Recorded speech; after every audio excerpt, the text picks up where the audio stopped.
ნებისმიერ წიგნში საჭიროების მიხედვით შეგვიძლია დავამატოთ ნებისმიერი რაოდენობის ფურცლები. პირველი მეთოდი. გახსნილი წიგნის პანჯარაში დააწყაპუნეთ ნიშანზე Insert Sheet. ფურცლების ჩამონათვალის გვერდით ფანჯრის ქვედა მარცხენა კუთხეში. მეორე მეთოდი. გახსნილი წიგნის პანჯარაში გამოიყენეთ კლავიატურის კომბინაცია Shift F11. მესამე მეთოდი. გახსნილი წიგნის პანჯარაში თაგვის მარცხენა ღილაკზე დაწყაპუნებით გამოყავით ფურცლის ნიშანი, რომლის წინაც უნდა მოთავსდეს ახალი ფურცელი. გადადით ჩანართზე Home და ჯგუფში Cells გახსენით ღილაკის Insert Menu. სიაში აირჩიეთ პუნქტი Insert Sheet. მეოთხე მეთოდი. გახსნილი წიგნის პანჯარაში დააწყაპუნეთ თაგვის მარჯვენა ღილაკზე ფურცლის იარლებზე, რომლის წინაც საჭიროა ახალი ფურცლის მოთავსება. კონტექსტურ მენიუში აირჩიეთ პუნქტი Insert. პანჯარაში ჩასვლა დააწყაპუნეთ ნიშანზე Sheet. შენიშვნა. ახალი ფურცლის ნიშანი გამოისახება შემდეგის რიგითობის ნომრით. დანომრაში გათვალისწინებული იქნება უკვე არსებული, დამატებული ან წაშლილი ფურცლები. იარლიკები გამოისახება წიგნის ფანჯრის ქვემოთ, ჰორიზონტალური დატრიალების ღერძის მარცხნივ. აქტიური ფურცლის იარლიკი გამოსახულია იმ ფერში, რომელშიც გამოისახება თვითონ ფურცელი. თუ წიგნის ფურცლების იარლიკები არ გამოისახება პროგრამის ფანჯარაში, აუცილებელია სპეციალური დაყენების გააქტიურება.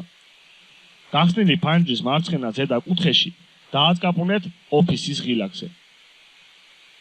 ტიპიურ ამოცანათა მენიუში აირჩიეთ პუნქტი Excel Options. გახსნილი მონაცემების პანჯარაში ჩანართზე Advanced ჯგუფში Display Options for this workbook გახსენით სია და აირჩიეთ წიგნი დასაყენებლად.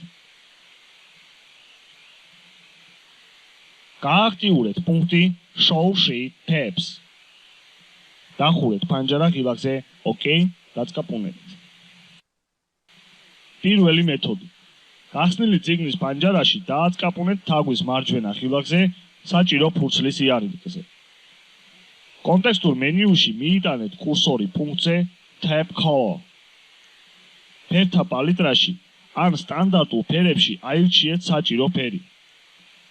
თუ პალიტრაში არ არის საჭირო ფერი, დააწყაპუნეთ ბრძანებაზე Other. გახსნილ პანჯარაში აირჩიეთ ფერი ან სპექტრში, ან ჩვეულებრივ ფერებში. დახურეთ პანჯარა ღილაკზე OK დაწყაპუნებით. მეორე მეთოდი. გახსნილი წიგნის პანჯარაში გამოყავით საჭირო ფურცელი და გადადით ჩანართზე Home. ჯგუფში Cells გახსენით ღილაკის Format Menu. გახსნილ მენიუში მიიტანეთ კურსორი პუნქტზე Tab Color. შემდეგ იმოქმედეთ ისე, როგორც ეს პირველ მეთოდშია აღწერილი. პირველი მეთოდი. გახსნილი წიგნის პანჯარაში დააწყაპუნეთ თაგვის მარჯვენა ღილაკზე საჭირო ფურცლის იარლიკზე. კონტექსტურ მენიუში მიიტანეთ კურსორი ბრძანებაზე Tab Color. გახსნილ მენიუში აირჩიეთ პუნქტი No Color. მეორე მეთოდი. გახსნილი წიგნის პანჯარაში გამოყავით საჭირო ფურცელი და გადადით ჩანართზე Home. ჯგუფში Cell გახსენით ღილაკის Format Menu. გახსნილ მენიუში მიიტანეთ კურსორი პუნქტზე Tab Color. გახსნილ მენიუში აირჩიეთ ბრძანება No Color.